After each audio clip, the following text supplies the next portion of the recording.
Si algo caracteriza a la cultura popular, las televisiones están llenas de series sobre asesinos. La cartelera de los cines incluye al menos una película que gira en torno a un asesino. Muchos teorizan sobre las consecuencias que este tipo de contenidos pueden tener sobre la sociedad, pero ¿usted mataría a alguien después de ver una película sobre asesinatos? Yo no. Somos macabros, morbosos, pero esa barrera solo la cruzan los protagonistas de nuestro programa.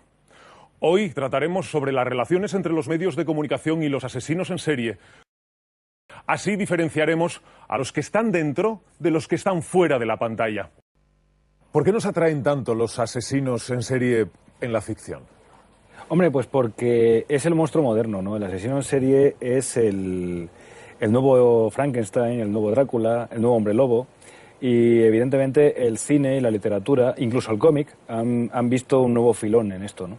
Sería simplificar mucho si dijéramos que el morbo y lo macabro son las razones que explican el interés por estos temas. No, yo creo que no. Yo creo que el crimen es algo que nos interesa y nos interesa desde tiempos ancestrales. Date cuenta de que para que exista un crimen solo hacen falta tres cosas: 2 personas y una ley.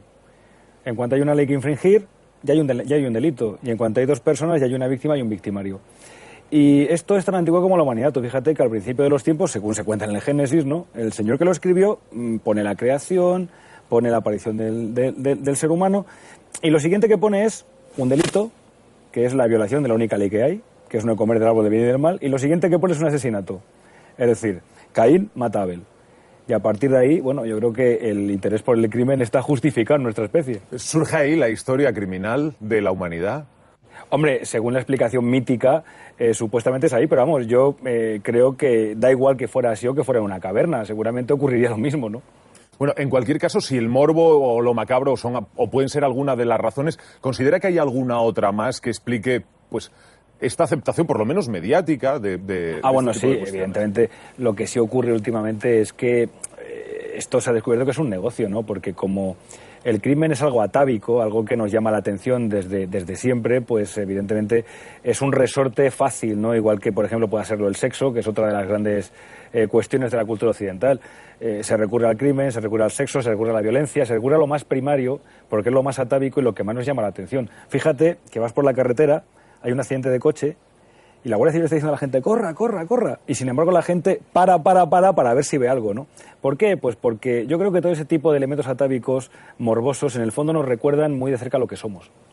¿Es la sociedad, precisamente la sociedad actual, más violenta que las sociedades del siglo XVII, del siglo XIV, o incluso del origen? Yo no lo creo. Se hablaba del Génesis. No lo creo. De hecho, por ejemplo, nuestra sociedad es una sociedad que es algo que no era ninguna de esas, y es respetuosa con los derechos humanos. Es decir, en la sociedad medieval el sistema de vida era, para empezar, absolutamente estamental, clasista, violento, brutal. El ser humano no tenía ningún tipo de promoción y además, cuando uno nacía en uno de los estamentos de abajo, estaba a merced de lo que quisieran hacer los de arriba, ¿no? Hoy en día, afortunadamente, eso sigue ocurriendo, pero está mucho más tamizado, mucho más suavizado y no es necesariamente más violenta que antes. De hecho, si te fijas, las sociedades más violentas del mundo son todas aquellas en las que los derechos humanos no se respetan. Casi todas países de vía de desarrollo o del tercer mundo. Hombre, el caso de Estados Unidos tiene un historial de asesinos en serie muy entretenido y, en fin, es uno de los referentes de la democracia y, por lo menos, sobre el papel. Sí, pero Estados Unidos también tiene una cosa que los demás estamos imitando ahora, y es una industria de la propaganda absolutamente espectacular. Es decir, ha habido asesinos en serie mucho más terribles, por ejemplo, en Rusia o en Alemania, o incluso en Francia, en Italia. El problema es que aquí se ha vendido siempre mucho peor. Por ejemplo, aquí en España, el primer asesino en serie reconocido como tal ha sido Roma Santa y muy tardíamente.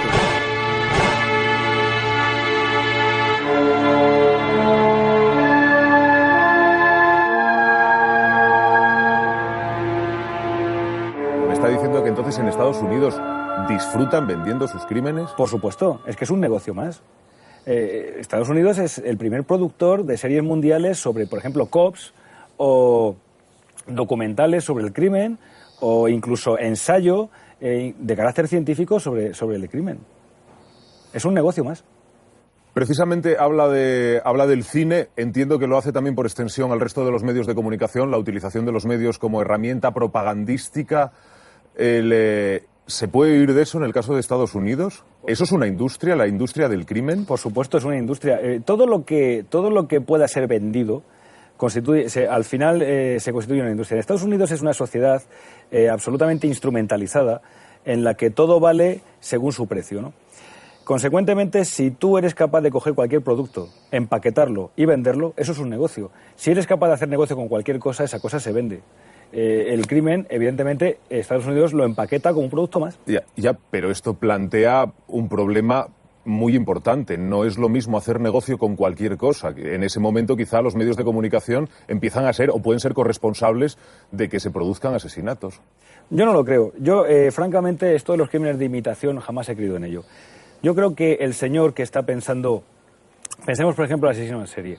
El señor que está pensando durante semanas en un plan para asaltar a la vecina de arriba, hacerla rodajitas y comérsela con patatas, realmente no está ni viendo la televisión, ni está preocupado por lo que digan las leyes, ni le preocupa lo que digan los periódicos, nada de esto. Simplemente está en su plan de fantasía, que es lo que a él sencillamente le despierta una estimulación sexual y es lo que le prepara. Hay asesinos que han sido extremadamente planificadores, que han estado durante incluso décadas diseñando los crímenes que van a cometer. Ahora me acuerdo, por ejemplo, de BTK, que es uno de los últimos que se ha cogido.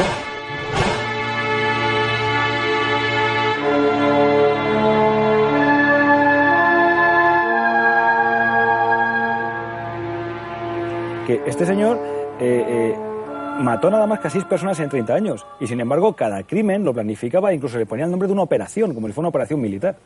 Era una cosa absolutamente descabellada, ¿no? Y este señor, su afición ni siquiera leía los periódicos o veía la televisión, su afición era encerrarse en un cobertizo donde se encerraba con todos sus fetiches, sus planes, sus archivos, sus dibujos detalladísimos de cómo iba a tratar a la víctima, de cómo la iba a ir torturando, y en esto consistía su entretenimiento, su hobby favorito. ¿Pero pueden ser los medios de comunicación un incentivo o considera que no? Porque si dice que no, se carga importantes teorías sobre los efectos de los medios de comunicación de un plumazo. Puede haber casos puntuales en los que determinado acontecimiento de los medios de comunicación despierte al monstruo que muchos llevamos dentro. Pero lo cierto y verdad es que no me parece que sea la causa ni siquiera lejanamente principal. Dice el monstruo que muchos llevamos dentro. Sí. ¿Somos todos asesinos potenciales? Todos. En un calentón cualquiera puede matar a cualquiera. Sí, tú ahora mismo... un calentón importante. Sí, no, tú ahora mismo coges tu coche, sales de aquí, llega un tipo, te da un golpe, y el tipo se baja del coche y en vez de decirte, oye, perdona, saca los papeles, se pone a insultarte. Y encima de que te ha dado el golpe, tal. Entonces, muchas veces... Sí, pero de ahí a que después uno le coja gusto y empiece a asesinar hasta convertirse en un asesino en serie, tiene que haber muchos accidentes de por medio. Esta es la cuestión. Todos somos capaces de matar. Ahora bien, ¿todos somos asesinos sistemáticos potenciales? No. Para ser asesino sistemático, es decir, para matar sistemáticamente personas, hay que tener madera. ¿Y el acceso a la información, a la cultura, puede suponer un freno para los asesinos? En absoluto. Mira, te voy a dar un dato que te va a dejar perplejo. En la conferencia de Wannsee, que fue donde se decidió la erradicación final del pueblo judío, había 20 personas. 18 de ellas eran titulados universitarios y 8 de ellas doctores. Evidentemente, la educación, la cultura, el acceso a la ilustración no es un freno para dejar de ser o no ser criminal. No tiene nada que ver lo formada que es una persona con su capacidad para la maldad.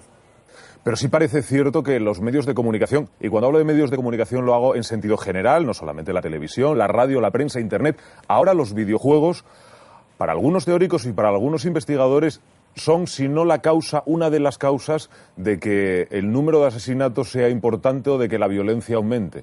No, son causas coadyuvantes. Ahora bien, son la causa en sí.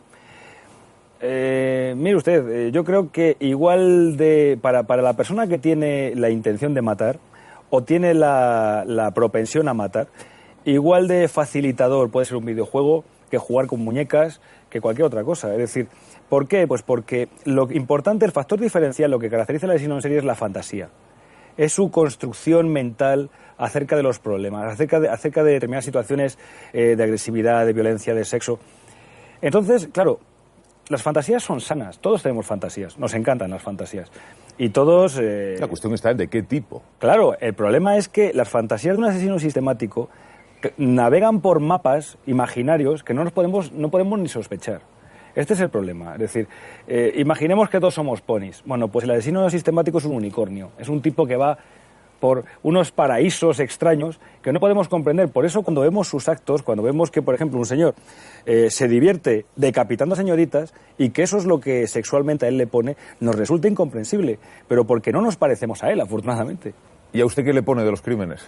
A mí no me ponen los crímenes. Yo los crímenes los odio y a los criminales también. Y precisamente por eso quiero conocerlos, porque quiero acabar con ellos. Pero ¿hay alguna cosa que le resulte especialmente excitante y llamativa? Porque podría haber fijado, qué sé yo, en su vida como investigador o como académico, podría haberse fijado en infinitas cosas, precisamente en los ponis, que seguramente será bastante más amable y sin embargo le da por los crímenes. Sí, claro, pero es que... Por el estudio de los crímenes. Claro, claro. No, lo que pasa es que sí, uno no puede evitar... Pero esto le pasa a toda la persona que se dedica a algo con pasión, ¿no? Uno no puede evitar, en cierto sentido, sentirse subyugado, ¿no? O incluso enamorado de alguno de sus personajes. Yo... Por ejemplo, hay algunos de estos tipos que son absolutamente repugnantes, hay que decirlo así, no tienen nada de admirable, pero sin embargo uno no puede evitar que desarrollar hacia ellos cierta simpatía, ¿no? Es como cuando uno crea un monstruo de ficción y se acaba enamorando de él, ¿no? Toda persona se enamora de aquello que investiga, de algún modo, ¿no? Es un enamoramiento, si quieres, de carácter intelectual. Yo lo veo básicamente esto como una forma de exorcizar los demonios, ¿no?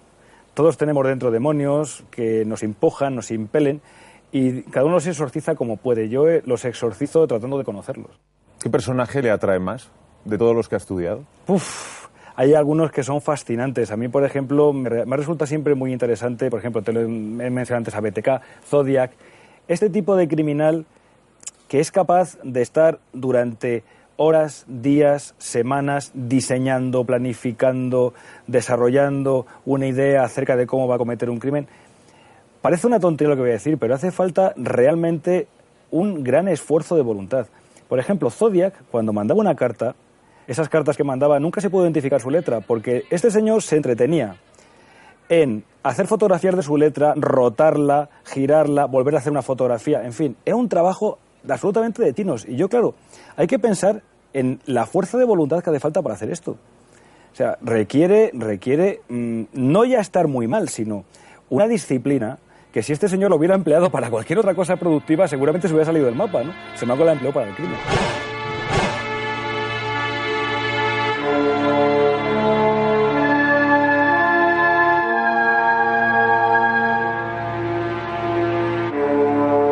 Uno llega a admirar a este tipo de personajes cuando los conoce, incluso llega a proyectar algún tipo de frustración personal, de decir, ya quisiera yo ser tan constante y tan calculador como este elemento despreciable, por otra parte. Sí, sí. Hombre, admiras la constancia, no admiras lo que hace. Ya. Evidentemente. Es decir, lo que pasa es que sí que es cierto que son personajes fascinantes. Precisamente por eso se hace una película de ellos y la gente llena las salas. Porque la gente experimenta fascinación ante el monstruo. Y experimentas fascinación ante el monstruo sencillamente porque él representa lo que tú no eres. Incluso lo que temes ser. ¿Cree que el motivo o uno de los motivos por los que aparte de la sociedad le puede resultar atractivo o por lo menos le llama la atención este tipo de personajes es porque son capaces de transgredir, de saltarse las normas, de hacer lo que a lo mejor en algún momento uno se le pasó por la cabeza pero es incapaz? Por supuesto, es que este es uno de los elementos de fascinación más superlativos. A la gente, si uno pregunta a cualquier admirador de la saga del Silencio de los Corderos y le pregunta por Aníbal Lecter, mucha gente lo admirará.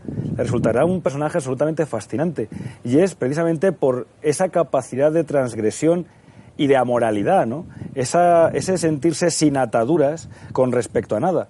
Mucha gente, hay que tener en cuenta que la conciencia que desarrollamos a lo largo de la educación y que precisamente nos impide convertirnos en criminales sistemáticos o en criminales de cualquier tipo, ese remordimiento de conciencia, ese empatizar, ese ponerse en el lugar del otro, a veces puede ser muy demoledor para uno. Puede acabar convirtiéndose en un obstáculo incluso para su propia vida. ¿Por qué?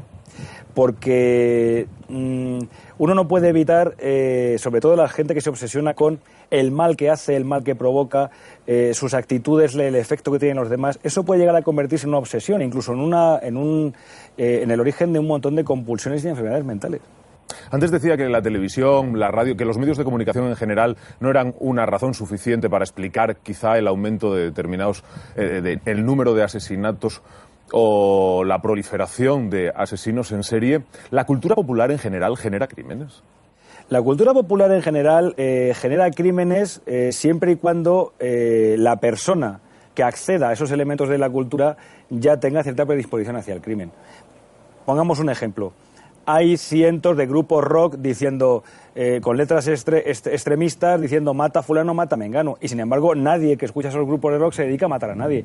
Excepto algún enajenado que en un momento dado escucha esa canción y se la cree. O sea, el problema no es el mensaje, sino cómo el individuo lee ese mensaje y lo integra en su vida. O sea, es decir, no hay que criminalizar la expresión popular, sino que hay que criminalizar al sujeto. Es el sujeto el que mata, no el rock, ni los videojuegos, ni el cine. Es la persona, no nos equivoquemos. ¿Es esto precisamente lo que podría sustituir a los mitos, a las leyendas? Hombre, lo que ha ocurrido, se podrá comprender, es básicamente que esa explicación mitológica del pasado, que explicaba el mundo a través de monstruos, de arpías, de hombres lobo, de vampiros, lo que ha sucedido es que la diferencia entre ese mundo y este es que hemos perdido lo mágico. Esa capacidad de sorpresa ante la magia, lo mistérico, lo esotérico y tal, se ha visto reemplazada por la aparición de la máquina de generación de conocimiento más grande que hay, que es la ciencia, ¿no? Y claro, ahora nos explicamos todo ese tipo de acontecimientos a través de lo científico. Es decir, antes se creía que el vampiro existía. ¿Pero por qué? Pues porque no se sabía que existía el asesino en serie. Entonces aparecía un señor, aparecía la gente muerta en los bosques o en las lindes de los caminos y, el hombre lobo. Hoy en día sabemos que no, que hay un depredador humano que se los carga.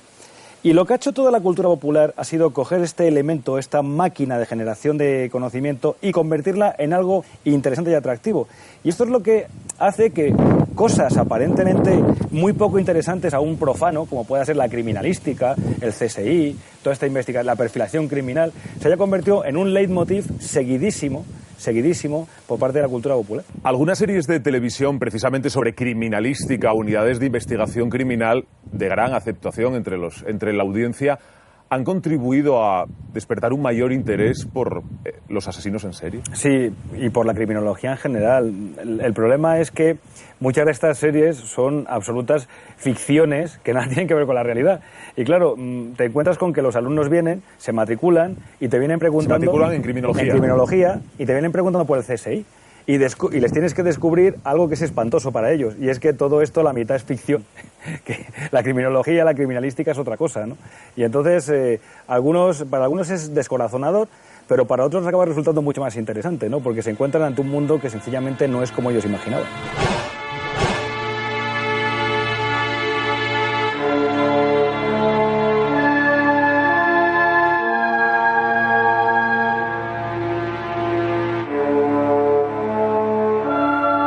¿Con qué caso ha disfrutado más estudiando? Montones. Yo recuerdo uno de los primeros que yo estudié, que además es por ejemplo, la edición en serie medieval, ¿no? Que fue el de Gilles de Rais, que fue un señor que era un caballero medieval, incluso llegó a ser gran mariscal de Francia, fue lugarteniente de Juana de Arco, y este señor desarrolló unas creencias absolutamente disparatadas hacia todo lo esotérico que le llevaron a asesinar a más de 300 muchachos. 300. 300 muchachos. Él se aprovechaba de su posición social, podía llevarlos a su castillo, hacer con ellos lo que quisiera. Y precisamente este señor fue capturado cuando empezó a meterse con curas, con gente así, ¿no? Porque, claro, con la Iglesia hemos topado. En aquellos tiempos la Iglesia era una institución absolutamente intocable, ¿no? Y bueno, este señor, precisamente por su inutilidad política, porque era un hombre muy bruto, por lo visto, se acabó viendo envuelto en una red en un entramado que acabó llevándole a la ejecución, ¿no? Al patíbulo. Y es un personaje que a mí me resultó siempre muy interesante y que recuerdo siempre con bastante nostalgia, ¿no? De lo bien que yo lo pasé investigando en aquello. El factor decisivo del asesino sistemático es su incapacidad de empatizar. Es decir, para él tú eres un medio. Todos somos medios. Los asesinos sistemáticos no miran, pero incluso el psicópata, mate o no mate, y hay muchísimos psicópatas que nunca han matado a nadie ni lo matarán, ni siquiera cometerán un delito, ni siquiera les pondrán jamás una multa de tráfico, y son psicópatas. Lo que ven el mundo es como si fuera un tablero de ajedrez, en el cual todos los demás somos piezas que ellos tratan de colocar en la posición adecuada para obtener sus fines, los que sean. Hay gente cuyo fin en la vida es simplemente llegar a ser el jefe de su empresa y se dedica a andar moviendo el tablero de tal manera que se produzca la conjunción de circunstancias que a él le lleven a ese sitio. Entonces, a mí lo que me resulta sorprendente es esa frialdad que tienen, esa falta de empatía para no importarles hacer daño a los demás. Eso es terrible porque precisamente eso es lo que nos convierte en humanos y es de lo que ellos carecen. Después de tanto tiempo investigando y interesándose por este tipo de cuestiones, ¿en alguna circunstancia he pensado, es imposible que esto haya podido ocurrir? ¿No hay mente humana capaz de poder diseñar esto y perpetrar semejante barbaridad? Si hay algo que he descubierto con los años es que la realidad siempre supera la ficción. O sea, las cosas más extremas, raras, extravagantes, singulares que tú puedas ver en el cine o que puedas leer en un libro, si te pones a investigar, descubres que de un modo u otro han ocurrido antes. Es algo absolutamente impresionante. De hecho, no nos engañemos, hoy en día los guionistas de cine, por ejemplo, son grandes lectores de este tipo de ensayos, de materiales, y se inspiran en ellos. Es sorprendente la inventiva para la maldad que tienen algunas personas. No lo podrías ni imaginar. Bueno, ni más que asistir o ver un museo de torturas medievales. Hay allí instrumentos que dices, pero bueno, ¿a quién se le puede ocurrir hacer semejante máquina, ¿no? Bueno, pues hay gente que su trabajo consiste en pensar en esas cosas. Nada, una recomendación para nuestros telespectadores, asistir a ver un museo de estas características. Sí, no, se sorprenderían de lo realmente chocante que puede llegar a ser la mente humana. Bueno, antes de finalizar, quería preguntarle si echa un vistazo a la filmografía, a las películas, da igual que sean las más recientes o las más antiguas, ¿hay alguna que a usted le parezca que refleja bien la manera de proceder, la personalidad de un asesino en serie? Hay una película española muy interesante de los años 50 que se llama El Cebo, que es una película que refleja de una manera excelente cómo procede un asesino pederasta. Cómo convence a los niños, los subyuga, los maneja, los lleva a su terreno y los domina, ¿no? Es una película muy imitada posteriormente por muchísimos cineastas y sin embargo ninguno ha reconocido que la ha copiado, ¿no? Y luego después sobre lo que es la de psicología interna del asesino en serie, de esa capacidad, esa falta de empatía, esa visión amoral de la vida y tal, hay una película excelente que se llama Henry, retrato de un asesino, que es ya más reciente, de los años 80, que es una película verdaderamente interesante. El nuevo Frankenstein, el nuevo Drácula, el nuevo Hombre Lobo, y evidentemente el cine y la literatura, incluso el cómic, han visto un nuevo filón en esto, ¿no? El crimen es algo que nos interesa y nos interesa desde tiempos ancestrales. Date cuenta de que para que exista un crimen solo hacen falta tres cosas: dos personas y una ley. En cuanto hay una ley que infringir, ya hay un delito. Y en cuanto hay dos personas, ya hay una víctima y un victimario. Antes se creía que el vampiro existía. ¿Pero por qué? Pues porque no se sabía que existía el asesino en serie. Entonces aparecía un señor, aparecía la gente muerta en los bosques o en las líneas de los caminos y el hombre lobo. Hoy en día sabemos que no, que hay un depredador humano que se los carga.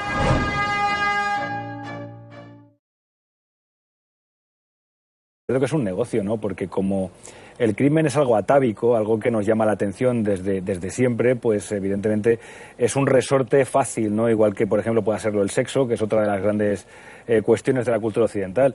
Se recurre al crimen, se recurre al sexo, se recurre a la violencia, se recurre a lo más primario, porque es lo más atávico y lo que más nos llama la atención. Fíjate que vas por la carretera, hay un accidente de coche, y la Guardia Civil está diciendo a la gente, corra, corra, corra. Y sin embargo la gente para ver si ve algo, ¿no?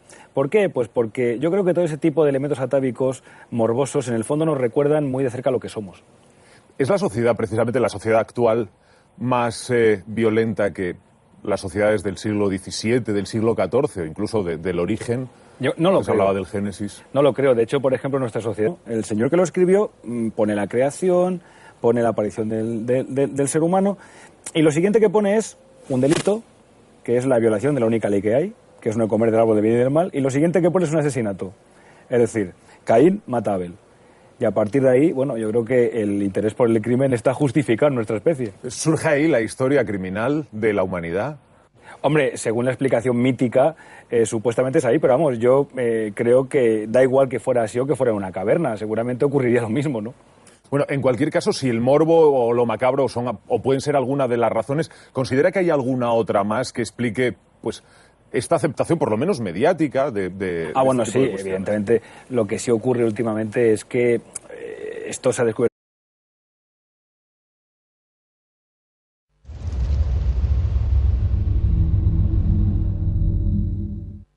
Si algo caracteriza a la cultura popular, las televisiones están llenas de series sobre asesinos. La cartelera de los cines incluye al menos una película que gira en torno a un asesino. Muchos teorizan sobre las consecuencias que este tipo de contenidos pueden tener sobre la sociedad, pero ¿usted mataría a alguien después de ver una película sobre asesinatos? Yo no. Somos macabros, morbosos, pero esa barrera solo la cruzan los protagonistas de nuestro programa. Hoy trataremos sobre las relaciones entre los medios de comunicación y los asesinos en serie. Así diferenciaremos a los que están dentro de los que están fuera de la pantalla. ¿Por qué nos atraen tanto los asesinos en serie en la ficción? Hombre, pues porque es el monstruo moderno, ¿no? El asesino en serie es el nuevo Frankenstein, el nuevo Drácula, el nuevo hombre lobo. Y evidentemente el cine y la literatura, incluso el cómic, han visto un nuevo filón en esto, ¿no? Sería simplificar mucho si dijéramos que el morbo y lo macabro son las razones que explican el interés por estos temas. No, yo creo que no. Yo creo que el crimen es algo que nos interesa y nos interesa desde tiempos ancestrales. Date cuenta de que para que exista un crimen solo hacen falta tres cosas: dos personas y una ley. En cuanto hay una ley que infringir, ya hay un delito. Y en cuanto hay dos personas, ya hay una víctima y un victimario. Y esto es tan antiguo como la humanidad. Tú fíjate que al principio de los tiempos, según se cuenta en el Génesis, ¿no?, es una sociedad que es algo que no era ninguna de esas, y es respetuosa con los derechos humanos. Es decir, en la sociedad medieval el sistema de vida era, para empezar, absolutamente estamental, clasista, violento, brutal. El ser humano no tenía ningún tipo de promoción y además, cuando uno nacía en uno de los estamentos de abajo, estaba a merced de lo que quisieran hacer los de arriba, ¿no? Hoy en día, afortunadamente, eso sigue ocurriendo, pero está mucho más tamizado, mucho más suavizado y no es necesariamente más violenta que antes. De hecho, si te fijas, las sociedades más violentas del mundo son todas aquellas en las que los derechos humanos no se respetan. Casi todas países de vía de desarrollo o del tercer mundo. Hombre, el caso de Estados Unidos tiene un historial de asesinos en serie muy entretenido y, en fin, es uno de los referentes de la democracia.